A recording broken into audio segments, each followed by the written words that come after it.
जो परिवार में अपनी बहन का सम्मान नहीं करता हो वो दूसरे को सीख दे रहा है क्या? व्यक्तिगत हमला करिएगा तो व्यक्तिगत सुनना पड़ेगा। कोई व्यक्तिगत आरोप तेजस्वी जी ने नहीं लगाया।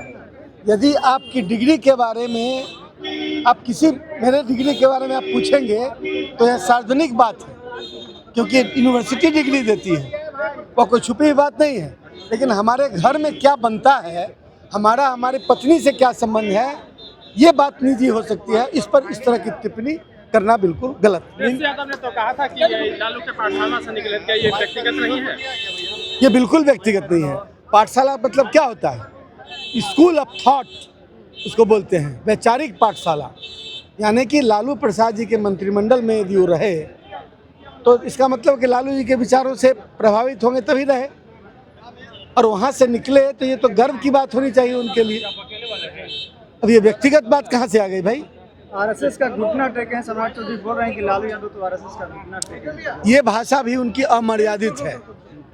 उनको पता है कि जननायक कर्पूरी ठाकुर भी उस समय सत्ता मतलब सरकार बनाने के लिए सम्मिलित सरकार जब बनी थी तो उसमें जनसंघ साथ में था।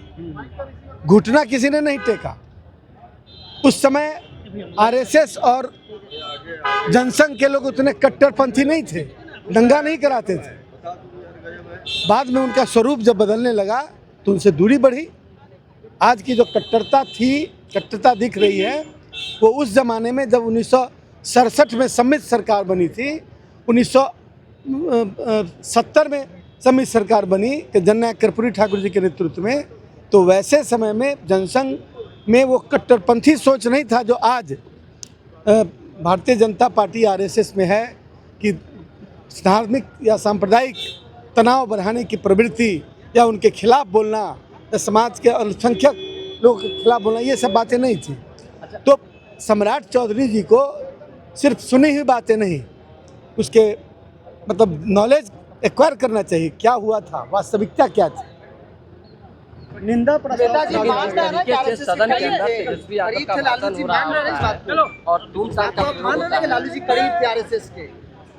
कौन बोल रहा है? कट्टरपंथी उतना ज्यादा नहीं थी। मैं कोई करीबी की बात नहीं कर रहा हूँ। सरकारें जब बनती है तो जो सिद्धांत में मतभेद भी होता है तो भी उसको लेके बनी थी। जब नेहरू जी ने सरकार बनाई थी, नेहरू जी ने सरकार बनाई थी, पहली सरकार इस देश में, तो उस समय जो आरएसएस के लोग थे वो भी सरकार में शामिल थे। आपको मालूम होना चाहिए कि कैलाशपति मिश्रा जी भी बिहार के कर्पूरी जी की सरकार में शामिल थे। तो ये जनता दल जब बना था तो उस समय तो थे ही सब। वो उतने कट्टरपंथी यदि होते तो हमारे साथ आते ही नहीं।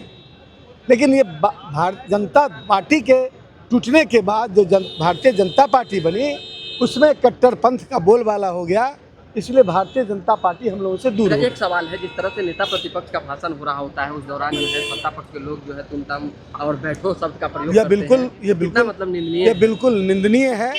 और यह नेता प्रतिपक्ष जैसे पद की गरिमा के विरुद्ध है।